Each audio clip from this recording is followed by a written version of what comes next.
Hello friends, welcome back to the YouTube channel of Convex Class 8 Seeker. Friends, पिछली class के अंदर अपन ने English की वोकैबुलरी को कैसे याद किया जाए, इंग्लिश वोकैबुलरी को याद करने की क्या क्या टेक्निक्स होती हैं, इसके बारे में अपन ने डिस्कशन किया था। इसके अलावा इंग्लिश का जो सभी एग्ज़ाम्स के लिए जो सिलेबस रहता है उसके बारे में पिछली क्लास में आपको बताया गया था। इसके अलावा इंग्लिश ग्रामर को स्टार्ट किस तरीके से किया जाए, उसके लिए क्या प्रॉपर प्लानिंग होनी चाहिए, ये सारी चीज़ें एज ए इंट्रोडक्शन मैंने पिछली क्लास में आपको बताया था। तो आज उसके आगे से अपन स्टार्ट करते हैं और साथ में ही पिछली क्लास का थोड़ा सा मैं आपको रिकैपिचुलेट कर देता हूँ। देखिए, प्रीवियस क्लास के अंदर अपन ने बात करी थी कि भाई इंग्लिश क्या है, अपने आप में एक लैंग्वेज है।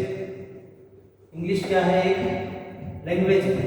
और इंग्लिश लैंग्वेज है, इसका पता अपने को चलता है साउंड की वजह से। किसकी वजह से चलता है? साउंड की वजह से, है ना? क्योंकि जो साउंड आप सुनते हो उससे आपको पता चलता है कि कोई ना कोई लैंग्वेज बोली जा रही है, उसको आप समझते हो इसलिए। और वो साउंड कैसी भी हो सकती है। दो तरह की साउंड होती है, एक मीनिंगलेस और दूसरी मीनिंगफुल। अपने को इस वाली साउंड से मतलब है क्योंकि मीनिंगफुल साउंड ही क्या होती है? लैंग्वेज होती है। और ये जो लैंग्वेज होती है जिसका पता साउंड से चलता है, और मीनिंगफुल कब होगी? जब कोई ना कोई स्क्रिप्ट होगी। लैंग्वेज की क्या होगी? कोई ना कोई स्क्रिप्ट होगी। ठीक है, लैंग्वेज की कोई ना कोई क्या होगी? स्क्रिप्ट होगी, वो रिटन फॉर्मेट में लिखी हुई होगी, तब आपको पता चलेगा कि भाई ये एक लैंग्वेज है। और इस स्क्रिप्ट के अंदर क्या होते हैं? स्क्रिप्ट में सेंटेंसेस होते हैं, और सेंटेंस किससे मिलकर बने हुए होते हैं? वर्ड यानी कि शब्दों से मिलकर बने हुए होते हैं। और शब्द किससे मिलकर बने हुए होते हैं? अक्षरों से यानी कि लेटर्स से। तो सबसे पहले स्क्रिप्ट के अंदर क्या आता है? लेटर्स आते हैं। क्या आते हैं? लेटर्स आते हैं।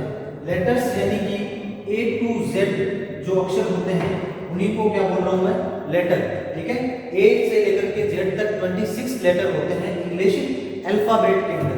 ध्यान रखिएगा, ये जो A to Z लेटर्स होते हैं इनको बोला जाता है क्या? अल्फाबेट। क्या बोला जाता है? अल्फाबेट। बहुत बार एग्जाम में ये क्वेश्चन आया हुआ है कि she is learning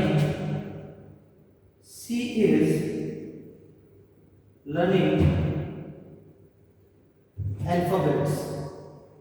C is learning alphabets. तो यहां पर ये एक एरर है, अल्फाबेट्स नहीं होता कभी भी।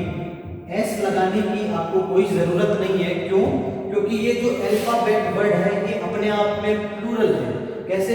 अल्फाबेट क्या होता है? 26 लेटर्स का जो कलेक्शन होता है, 26 लेटर्स का जो समूह होता है, 26 अक्षरों के समूह को अपन क्या बोलते हैं?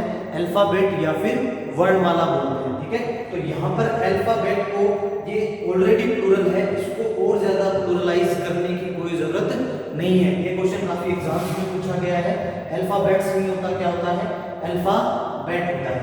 इसके आगे मैंने आपको बताया था कि अगर आप लेटर को आप जोड़ो, अगर आप लेटर को आपस में जोड़ते हो तो क्या बनता है? वर्ड यानी कि शब्द बनते हैं। लेटर्स को जोड़ने पर क्या बनेंगे? शब्द बनेंगे। और इन शब्दों की यानी कि वर्ड्स की डेफिनेशन क्या होती है?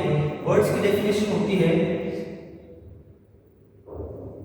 Meaningful arrangement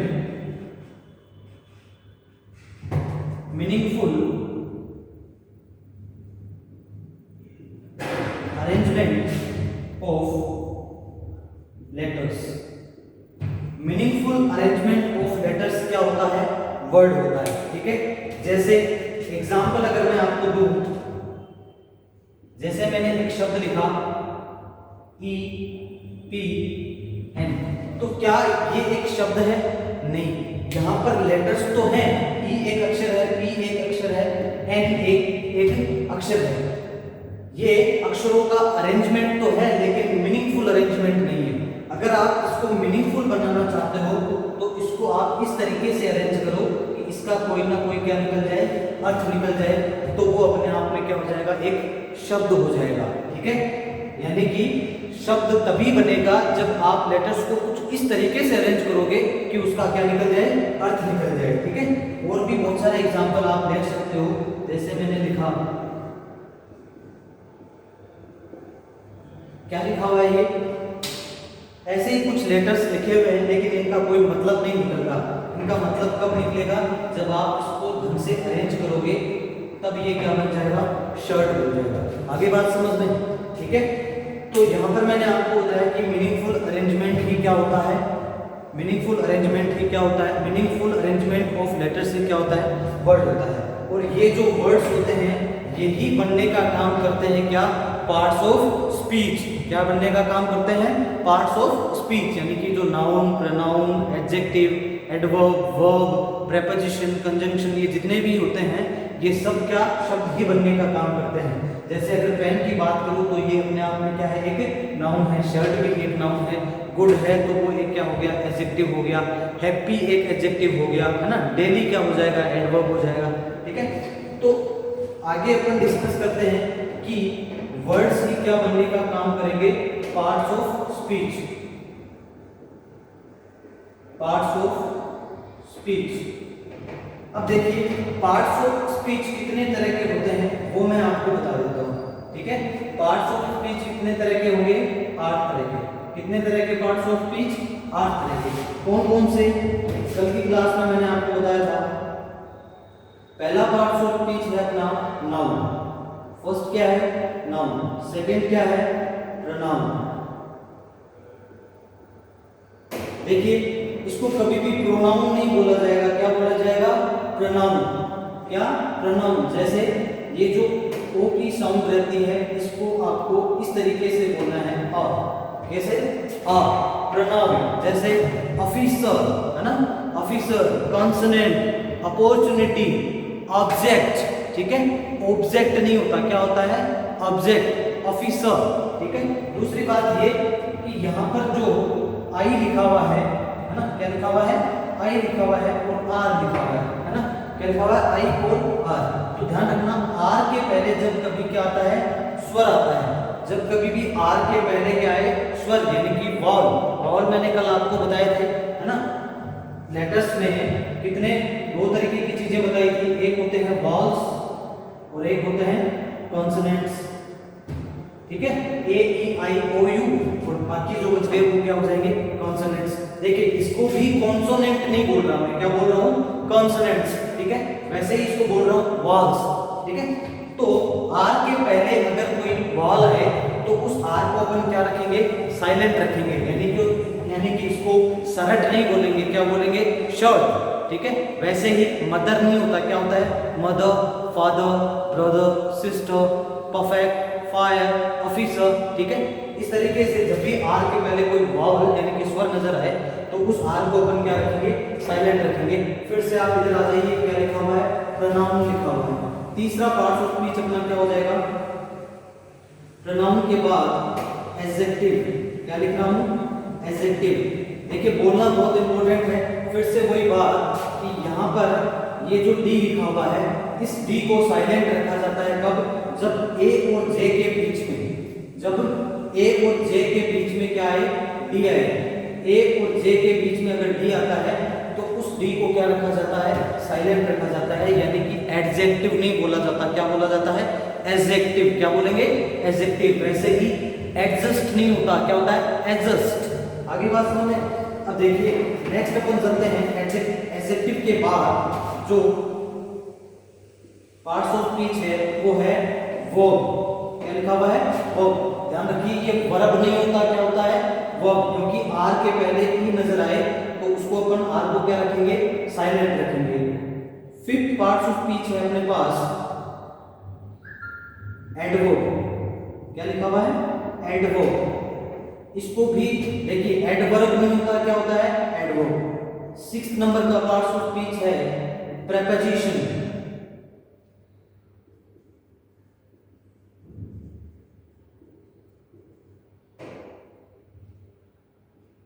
preposition.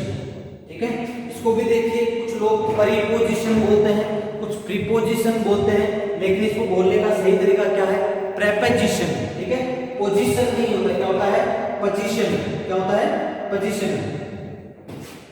Next part of speech है अपना कंजंक्शन।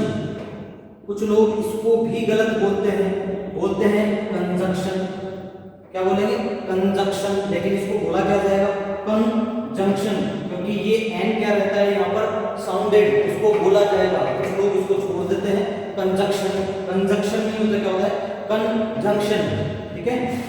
आठवां जो पार्ट ऑफ स्पीच है वो है इंटरजेक्शन,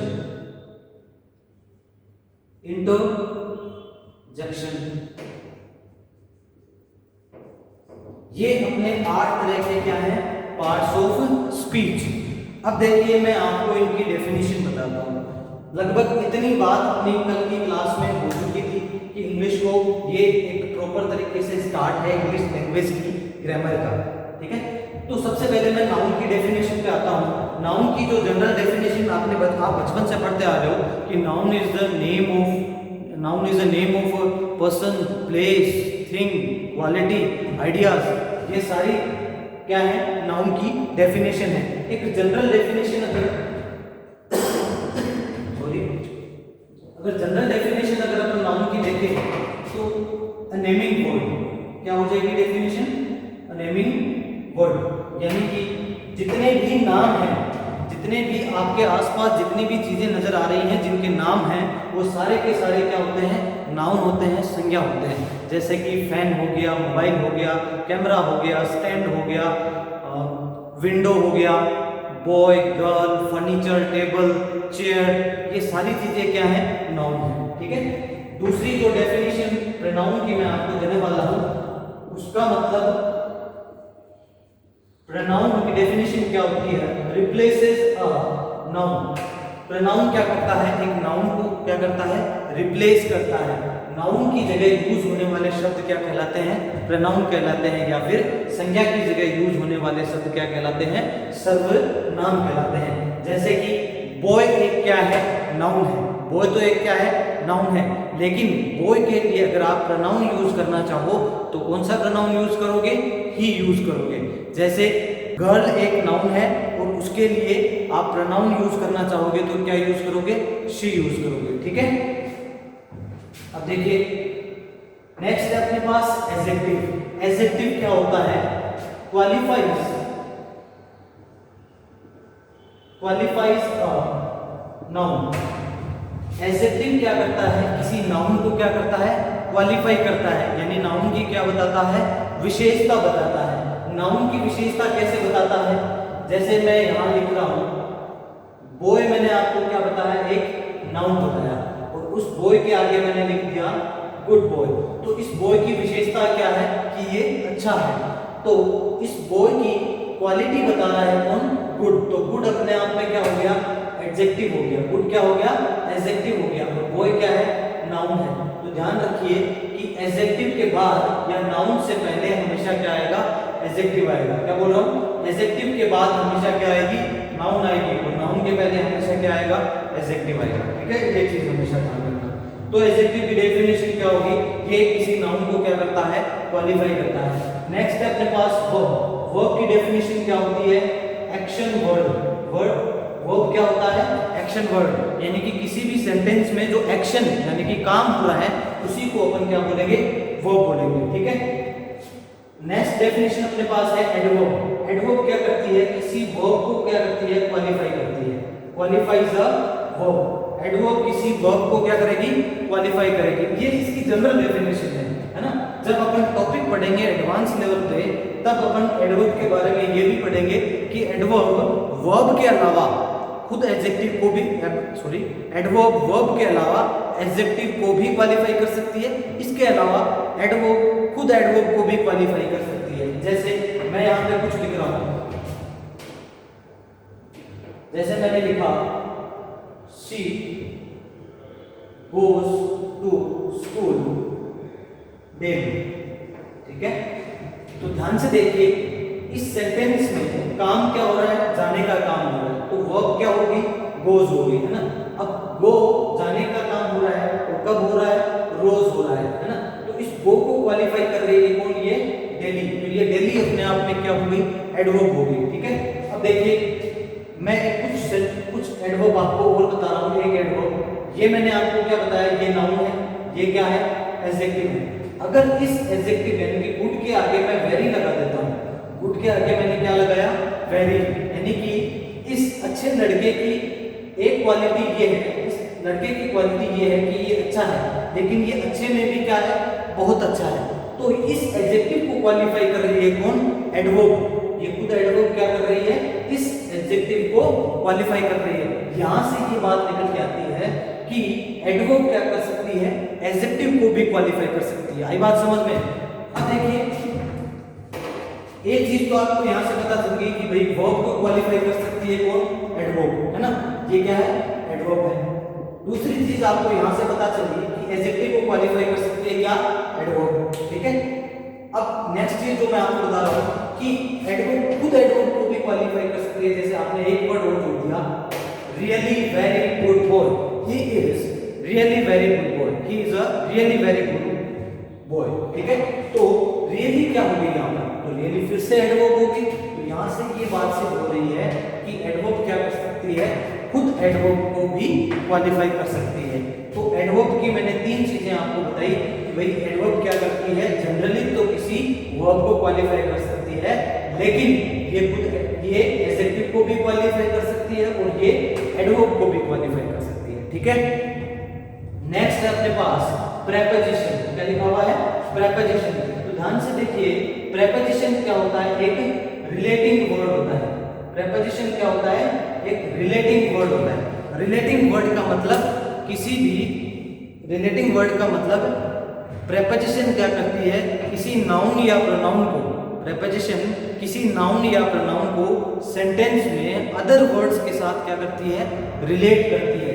जैसे फिर से आप यहाँ आइए, यहाँ एक ये शब्द लिखा हुआ है स्कूल, तो स्कूल अपने आप में क्या है, स्कूल अपने आप में एक नाउन है। कैसे, कोई भी नेमिंग वर्ड क्या होता है, नाउन होता है। या फिर आप जो जनरल डेफिनेशन आप जानते हो, name of a person, place और थिंग, तो ये क्या है, एक स्थान यानी कि प्लेस है, और इसके पहले के जो लगा हुआ है ये क्या है, प्रेपोजिशन। तो यहाँ से आप ये ध्यान में रखिए कि प्रेपोजिशन के बाद हमेशा आपको क्या चाहिए, नाउन और प्रोनाउन चाहिए। ठीक है, तो प्रेपोजिशन के बाद आपको स्कूल नाउन नजर आ रही है। इस नाउन को, ये प्रेपोजिशन क्या कर रही है, इस नाउन को यानी इस स्कूल को क्या कर रही है, इस बोझ से और सी से, यानी कि प्रेपोजिशन के इधर जितने भी वर्ड्स हैं उनसे क्या कर रही है, रिलेट कर रही है ना भाई। इस प्रेपोजिशन के टू प्रेपोजिशन क्या कर रही है, इस स्कूल को इधर वाले वर्ड से क्या कर रही है, रिलेट कर रही है कि भाई जानने का काम कहाँ पे हो रहा है, स्कूल में हो रहा है। ठीक है, तो प्रेपोजिशन आपको समझ में आएगी कि प्रेपोजिशन क्या होती है, एक रिलेटिंग वर्ड होता है जो कि नाउन या प्रोनाउन को रिलेट करता है सेंटेंस में बाकी वर्ड्स के साथ। ठीक है, नेक्स्ट है अपने पास कंजंक्शन। नेक्स्ट क्या लिखा हुआ है, कंजंक्शन। तो देखिए कंजंक्शन क्या होता है, कंजंक्शन क्या होता है, एक कनेक्टिंग वर्ड होता है। कंजंक्शन एक कनेक्टिंग वर्ड होता है, या फिर आप ऐसे लिख सकते हो, कंजंक्शन क्या करता है, connects a word, sorry two words लिखो यहां पर, connects two words and connects two words और क्लोजेस। ठीक है, दो वर्ड्स को या फिर दो क्लोजेस को क्या करता है, कंजंक्शन जोड़ता है। दो वर्ड्स को जोड़ने का मतलब ये हो गया, मैंने जैसे यहां पर लिखा, जैसे मैं यहां लिख रहा हूं राम एंड श्याम, तो ये दो वर्ड्स हो गए, राम और श्याम, ये दो नाउन है ना। इन दो नाउन को जोड़ने का काम कौन कर रहा है, ये कंजंक्शन कर रहा है। तो कंजंक्शन क्या करेगा कि इन दो वर्ड्स को आपस में जोड़ेगा। और दूसरा मैंने लिखा है क्लोजेस। क्लोजेस क्या होते हैं, सेंटेंस में, किसी सेंटेंस के एक से ज्यादा पार्ट हो सकते हैं। एक से ज्यादा पार्ट होने का मतलब, जैसे मैंने बताया कि भाई ही दे प्लेड वेरी वेल। आप एक सेंटेंस देखिए, they played very well but they, या फिर दे को हटा दीजिए क्योंकि रिपीटेशन नहीं करना, they played very well but lost the match. क्या बोला मैंने, they played very well but lost the match. तो इस सेंटेंस के अंदर ये पूरा का पूरा एक सेंटेंस है क्या, they played very well but lost the match, ये पूरा का पूरा एक सेंटेंस है, लेकिन इसमें क्लोज कितने हैं, 2 क्लोज है। कैसे पता चलेगा 2 क्लोज है, देखिए दे प्लेड वेरी वेल, तो प्लेड यहाँ पर एक वर्ब है, दूसरा लोस्ट द मैच, तो लोस्ट यहाँ पर एक वर्ब है, तो सेंटेंस में जितनी वर्ब होंगी उतने ही क्या होंगे, क्लोज होंगे। सेंटेंस में जितनी वर्ब होंगी उतने ही क्या होंगे, क्लोज होंगे। तो कितने क्लोज हो गए उसमें, 2 क्लोज हो गए। कैसे, एक प्लेड वर्ब थी, दूसरी लोस्ट वर्ब थी, तो कितने क्लोज हो गए, 2 क्लोज हो गए। अब इन दोनों क्लोजेस को जोड़ने का काम किसने किया, they played very well but lost the match, तो जोड़ने का काम कौन कर रहा है, बट जोड़ने का काम कर रहा है, ठीक है। तो बट यहाँ पर क्या काम है, बट क्या कर रहा है, बट एक कंजंक्शन है जो कि 2 क्लोजेस को जोड़ रहा है, ठीक है। ये बात आ गई समझ में आपके। इसकी जो आगे जो इनके जो अच्छी मतलब कि उनकी जो प्रॉपर डेफिनेशन होगी वो जब टॉपिक स्टार्ट करेंगे तब इन चीजों को अपन विस्तार से सीखेंगे। अभी मैं आपको यहाँ पर सिर्फ जनरल इंट्रोडक्शन बता रहा हूँ उनका। अब देखिए नेक्स्ट पार्ट ऑफ स्पीच है अपने पास इंटरजेक्शन। इंटरजेक्शन क्या होते हैं, सडन फिलिंग वर्ड्स। इंटरजेक्शन क्या होते हैं, sudden feeling words. Sudden feeling words का मतलब ये हो गया, जैसे कि ये शब्द होते हैं ना, oh, hurray, alas, wow, wow, what a beautiful match, what a beautiful shot, है ना, what a splendid shot, wow, I won the match, है ना, ओ, ठीक है। ये जितने भी शब्द होते हैं, जैसे कि अचानक आपके सामने कोई सांड आ जाए, अचानक आपके सामने कोई सांप आ जाए, तो आप क्या करोगे, आपके अंदर से कुछ शब्द निकलेंगे, है ना, sudden feeling words, exclamatory words भी आप इनको बोल सकते हो। ये वाला साइन लगता है इन वर्ड्स के आगे, ये वाला साइन लगता है, तो उनको क्या बोला जाता है, इंटरजेक्शन बोला जाता है, ठीक है। ये आपके क्या है, 8 तरह के पार्ट्स ऑफ स्पीच है, ठीक है।